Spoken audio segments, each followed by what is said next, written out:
Right. Next చూడండి, ఈ రెండింటికి ఎల్సిఎం చేయాలి. సేమ్ మోడల్ కదా. రైట్. ఇంతకుముందు చూడండి మనకు ఫ్రాక్షన్ లో లేదు, ఫ్రాక్షన్ లో వచ్చినప్పుడు డినామినేటర్ వాల్యూతో మనకు పని లేదు, న్యూమరేటర్ వాల్యూస్ కి ఎల్సిఎం అనుకుంటే ఎనఫ్.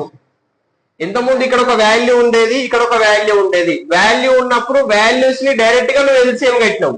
కానీ ఇక్కడ ఫ్రాక్షన్స్ ఉన్నాయి చూడండి ఒకసారి. ఫ్రాక్షన్స్ ఉన్నప్పుడు నేనేమంటున్నా అంటే డినామినేటర్ వాల్యూతో యూజ్ ఏం లేదు, న్యూమరేటర్ వాల్యూస్ ఏమైతే ఉంటాయో ఆ నెంబర్స్ తీసుకొని ఎల్సిఎం చేయాలి అంటున్నా.